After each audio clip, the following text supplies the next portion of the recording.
Dear friends, welcome to my career my future, the team of expert counsellors.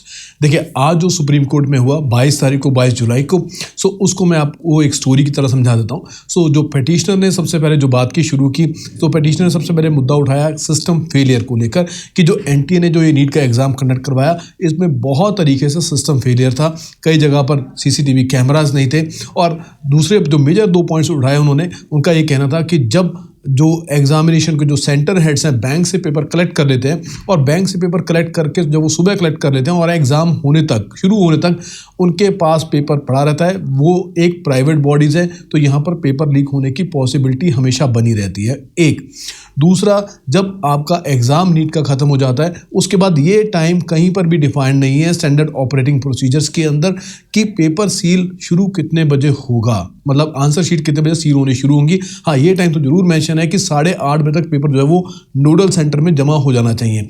So exam ख़त्म होने से लेकर exam के जो आंसर शीट्स है नोडल सेंटर में जमा होने तक का एक ऐसा विंडो टाइम है जहाँ पर गोदरा जैसी पॉसिबिलिटीज़ हो सकती हैं। तो उनने इस पॉइंट को हाईलाइट किया।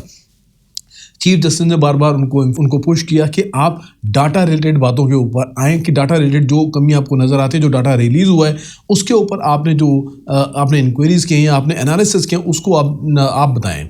सो इसके ऊपर जो पिटिशनर थे उनका कहना था, जो सीकर जैसे उन्होंने कुछ हाईलाइट किए केसेस, सीकर को हाईलाइट किया उन्होंने, कोटा को हाईलाइट किया, या और जो सिटीज़ थे उनको हाईलाइट किया। सो उनका कहना था ये था कि सीकर में लगातार कॉन्टीन्यूस एक सीक्वेंस में कुछ बच्चे ऐसे हैं जिनका बहुत ही अच्छा टॉप स्कोर है, 690 से ऊपर या 700 से ऊपर लगातार कॉन्टिन्यूटी में जो बच्चे बैठे हैं उनका स्कोर है।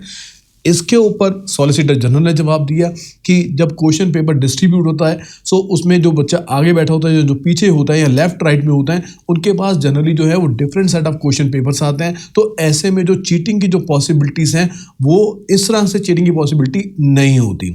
और ये उनका पिटिशनर्स का कहना था। और लास्ट में पिटिशनर ने सवाई माधोपुर केस के बारे में भी डिबेट की, उसके ऊपर भी बात की, जहाँ पर क्वेश्चन पेपर हुआ गलत डिस्ट्रीब्यूट हुआ था, फिर वापस ले लिया गया था और दोबारा एग्जाम सेम डे ही कंडक्ट करवाया गया था। सिमिलरली लास्ट में, बिल्कुल लास्ट में एक क्वेश्चन उठा जो क्वेश्चन नंबर 19 फिजिक्स का था, जिसके 2 आंसर ओके थे, और फिर सारे बच्चों को जिन्होंने दोनों में से कोई भी आंसर दिया था उसके ऊपर वो नंबर पूरे दिए गए थे। इसके ऊपर भी पॉइंट उठा। सो ये सारे दिन डिबेट चली, पिटिशनर की तरफ से सबमिशन हुआ।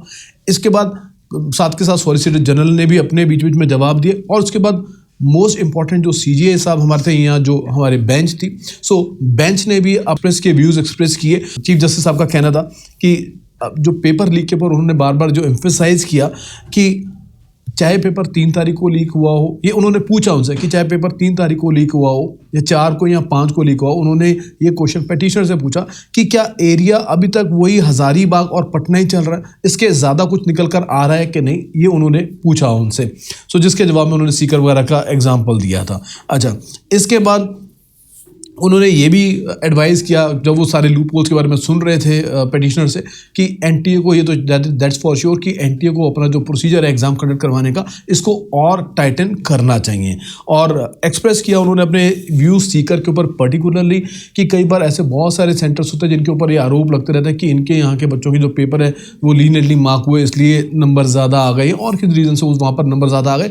लेकिन हम उसको चीटिंग से जब तक लिंक नहीं कर सकते, जब तक ये प्रूफ ना हो जाए, कोई एविडेंशियल प्रूफ ना हो कि वहाँ पर चीटिंग हुई है, राइट। सो ये उन्होंने एक्सप्रेस किए। लास्ट में उन्होंने क्वेश्चन नंबर 19 के ऊपर आईआईटी दिल्ली के डायरेक्टर हैं, उनको एक 3 मेंबर की जो फिजिक्स के ऊपर एक्सपर्ट हों, फिजिक्स के सब्जेक्ट के ऊपर एक्सपर्ट हों, उनको एक कमेटी बनाने को बोला कि कल दोपहर 12 बजे तक वो कमेटी जो अपने 19 नंबर क्वेश्चन जो है उसका राइट आंसर जो है सबमिट करेगी। सो होपफुली अभी हियरिंग जो है वो कल कंटिन्यू रहेगी।